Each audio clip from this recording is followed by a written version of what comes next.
আমরা গত 2 দিন যাবৎ এখানে আছি। এর আগে মাননীয় প্রধানমন্ত্রী এখানে আসছিলেন। মোটামুটি আমাদের শ্রমবাজারটা আমরা এখন নিশ্চিত আমাদের ওপেন হবে এবং এইটার বিস্তারিত আমাদের সরকারের মুখপাত্র হিসাবে আমাদের উপদেষ্টা মেহেদী আমিন, যেহেতু আমাদের সরকারের পক্ষে উনি মুখপাত্র স্পোকম্যান হিসাবে তিনি আমার পক্ষে উনি বক্তব্য রাখবেন। আসসালামু আলাইকুম প্রিয় সাংবাদিক ভাইয়েরা, বোনেরা, আপনারা ইতিমধ্যে অবগত রয়েছেন যে আমরা গত 2 দিন ধরে এখানে অবস্থান করছি। বাংলাদেশের মাননীয় শ্রম ও কর্মসংস্থান মন্ত্রী, যিনি প্রবাসী কল্যাণ এবং বৈদেশিক কর্মসংস্থান মন্ত্রণালয়ের দায়িত্বে রয়েছেন, আপনাদের সাথে আজকে মিলিত হতে পেরে খুবই ভালো লাগছে এবং আপনাদের মাধ্যমে যে বিপুল সংখ্যক প্রবাসী বাংলাদেশি মালয়েশিয়ায় বসবাস করছেন, আমরা সবাইকে শুভেচ্ছা জানাই, আন্তরিক ভালোবাসা জানাই।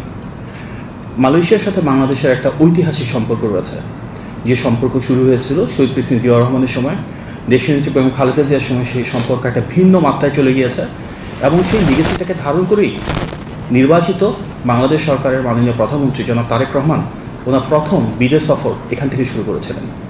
আমাদের সেই সম্পর্ক বহুমাত্রিক। এখানে একদিকে যেমন ট্রেড ইনভেস্টমেন্ট নিয়ে প্রচুর কাজ হচ্ছে, কীভাবে বাংলাদেশে মালয়েশিয়ান বিনিয়োগ বাড়ানো যায়, তার মাধ্যমে কর্মসংস্থান সৃষ্টি করা যায়, কীভাবে আমরা technology transfer, education, health care, culture সহ বেশ কিছু দ্বিপাক্ষিক বিষয়ে পিপল টু পিপল টাইজ আরও বাড়াতে পারি, কীভাবে আমাদের সম্পর্ক কৌশলগত পর্যায়ে নিয়ে যেতে পারি এবং যেসব মালয়েশিয়ান কোম্পানি বাংলাদেশে বিনিয়োগ করেছে তাদের কাজের ব্যাপ্তি বাড়াতে পারি। যেমন আক্সিয়াটা রয়েছে, আমরা এমএমসি পোর্টস নিয়ে কথা বলছি, পেট্রোনাস থেকে বাংলাদেশে কীভাবে গ্যাস রপ্তানি করা যায় সেগুলো নিয়ে কথা বলছি।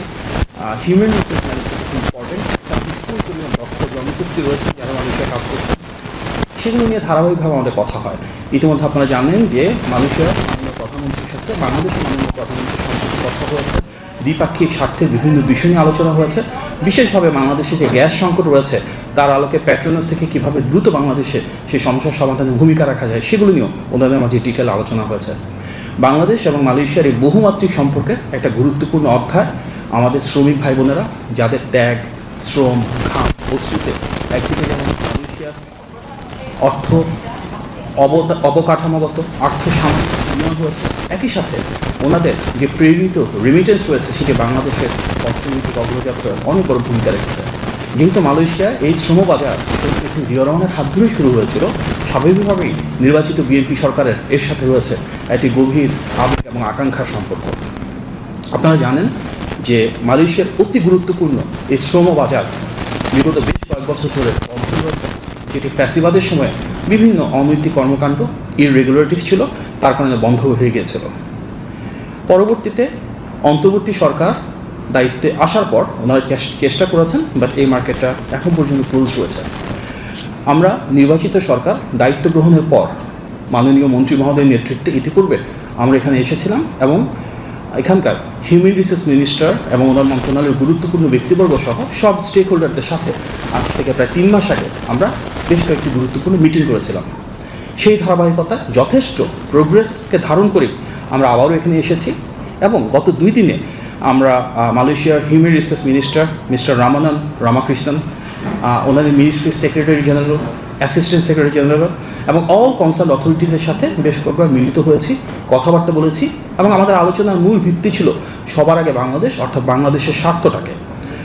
আমরা খুব আনন্দের সাথে আপনাদেরকে জানাতে চাই যে আমাদের both countries now mutually agree to open this শ্রমবাজার ইমিডিয়েটলি এবং আমরা ডিউ প্রসেস ফলো করে যত দ্রুত সম্ভব এই শ্রমবাজার উন্মুক্ত করবার মাধ্যমে বাংলাদেশের যে বিপুল জনশক্তি রয়েছেন ওনাদের জন্য মালয়েশিয়ার এ দ্বার উন্মুক্ত করতে চাচ্ছি। মাননীয় মন্ত্রী মহোদয় মালয়েশিয়ার হিউম্যান রিসোর্স মিনিস্টারের সাথে কথা বলেছেন এবং আমরা ঐকমত্য পোষণ করেছি যে সব সেক্টর এবং সাব সেক্টরে বাংলাদেশের শ্রমিকরা এখানে আসার সুযোগ পাবে। আমরা বাস্তবিকভাবে একটা লক্ষ্যমাত্রা স্থির করেছি যে অগাস্ট মাসের শেষ সপ্তাহ নাগাদ ইনশাল্লাহ মালয়েশিয়া বাংলাদেশের শ্রমিকরা আসা শুরু করবেন। এই ফার্স্ট ব্যাচটা অর্থাৎ ফার্স্ট যারা আসবেন সেখানে আমরা স্বাভাবিকভাবেই রাষ্ট্রায়ত্ত প্রতিষ্ঠান হিসেবে বোয়েসেলকে প্রাধান্য দিচ্ছি। আমরা অনুরোধ করেছি মালয়েশিয়াকে যে বোয়েসেলের মাধ্যমে যেন এবং অবশ্যই আমাদের একটা প্রায়োরিটি থাকবে যেখানে আমরা এফিসিয়েন্টলি করতে পারি, কস্ট কাটিং করতে পারি, একটা স্বচ্ছ প্রক্রিয়ার মাধ্যমে যেন আমাদের যে বিপুল জনশক্তি রয়েছেন তারা বাংলাদেশে এসে কাজের সুবিধাটুকু পান। আপনারা জানেন ইতিমধ্যে যে অন্তর্বর্তী সরকারের সময় 423টি রিক্রুটমেন্ট এজেন্সির তালিকা মালয়েশিয়া সরকারের কাছে পাঠানো হয়েছিল। আমাদের দুই দেশে যে এমওইউ রয়েছে বর্তমানে সচল ডিসেম্বর পর্যন্ত থাকবে, এটি অনুযায়ী বাংলাদেশ থেকে প্রেরিত সেই তালিকাতে মালয়েশিয়া তাদের নিজেদের বিভিন্ন যাচাই বাছাই এবং কাঠামোর উপর ভিত্তি করে রিক্রুটমেন্ট এজেন্সির সংখ্যাটা ফাইনাল করে। সেই ধারাবাহিকতা আমরা তাদেরকে অনুরোধ জানিয়েছি যে বাংলাদেশ থেকে যেহেতু সবচেয়ে বড় সংখ্যার মানুষ এখানে কাজ করতে আসেন, যেন এটি বিবেচনা করে সবচেয়ে বেশি সংখ্যক রিক্রুটমেন্ট এজেন্সিকে অ্যাকোমোডেট করা হয়। ইতিমধ্যে আপনারা জানেন যে বাংলাদেশে প্রবাসী কল্যাণ এবং পূর্ববর্তী সময়ে ফ্যাসিবাদের সাথে যারা জড়িত ছিল, যারা বিভিন্ন ধরনের দুর্নীতি এবং অনৈতিক আমরা আমাদের একটা বার্তা পৌঁছে দিয়েছি মালয়েশিয়া সরকারের সাথে যে যারা ফ্যাসিবাদী কর্মকাণ্ডের সাথে জড়িত, যারা অনৈতিক কর্মকাণ্ড করেছিল, যারা সিন্ডিকেটের অংশ হিসেবে দুর্নীতিতে ছিল, তাদের কেউ এই নতুন যে তালিকা হবে সেখানে থাকবেন না এবং মালয়েশিয়ান অথরিটি সেটি সামনের দিনগুলোতে অত্যন্ত স্বল্প সময়ের ভিতর কনফার্ম করবেন। আমাদের মূল উদ্দেশ্য যত দ্রুত সম্ভব বাংলাদেশ থেকে নিয়মতান্ত্রিক জটিলতা কমিয়ে এনে এফিশিয়েন্টলি একটা স্বচ্ছ প্রক্রিয়ার মাধ্যমে অভিবাসন ব্যয় কমিয়ে বাংলাদেশ থেকে মালয়েশিয়া জনশক্তি রপ্তানি থেকে শুরু করা। পাশাপাশি যারা মালয়েশিয়ায় আমাদের অভিবাসী ভাই এবং বোনেরা রয়েছেন, সেই শ্রমিকদের জীবন মানের জন্য উন্নয়ন করা সম্ভব হয়, তারা যেন আগের চাইতে আরও একটু ভালো থাকেন। গণতান্ত্রিক সরকার হিসেবে, নির্বাচিত সরকার হিসেবে আমরা আমাদের সর্বোচ্চ আন্তরিকতা, পাশাপাশি দেশে যারা রয়েছেন তাদেরকে আমাদের আহ্বান থাকবে, যেহেতু আমাদের শ্রম বাজার খুলে যাচ্ছে এবং আগামী 1 মাসের ভিতরে আমরা আশা করছি যে বেশ কিছু শ্রমিক এখানে এসে কাজ শুরু করবেন। সবসময় দেখা যায় যে বেশ কিছু দালাল বা সাধু চক্রের সৃষ্টি হয়, তারা বিভিন্ন ধরনের প্রতারণামূলক কর্মকাণ্ডে লিপ্ত থাকেন।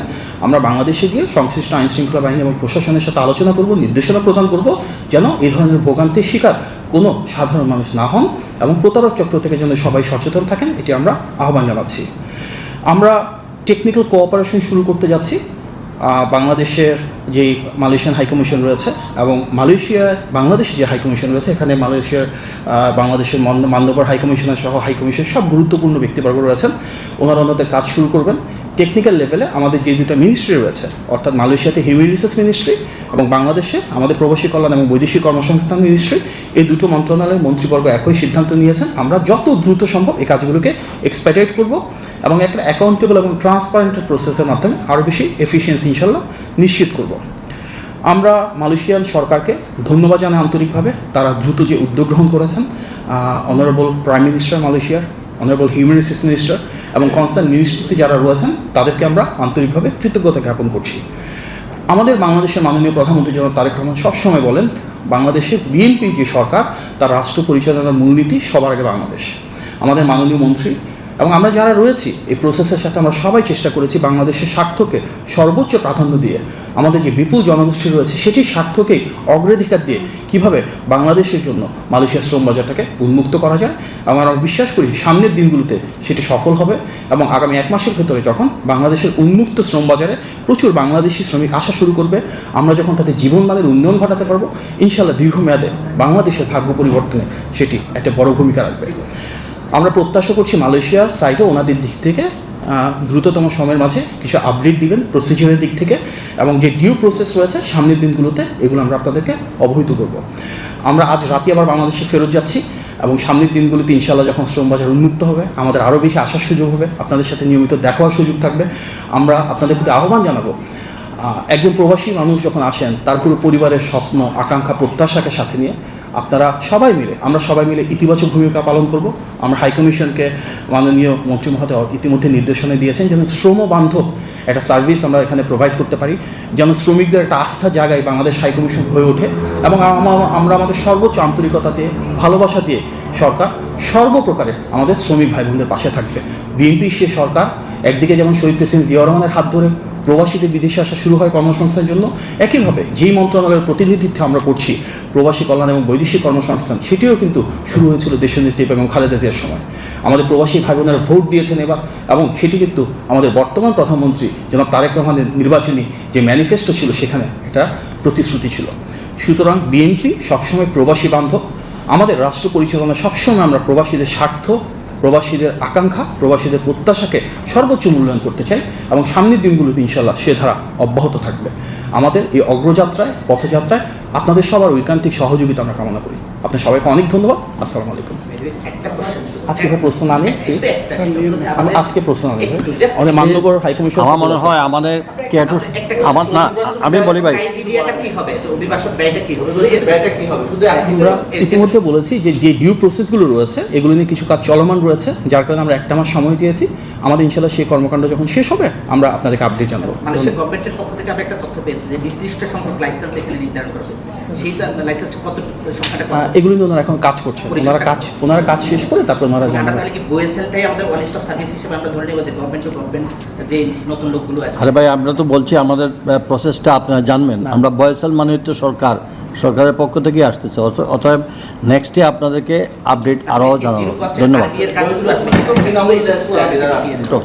না, আমাদের যে ডিটেল প্রসেসগুলো রয়েছে সংশোধন হচ্ছে সেই হিসাবে কিন্তু আগের মতোই কিন্তু আমাদের এমইউ যে এক্সপায়ারি ডেট সেটা হচ্ছে ডিসেম্বরের পর।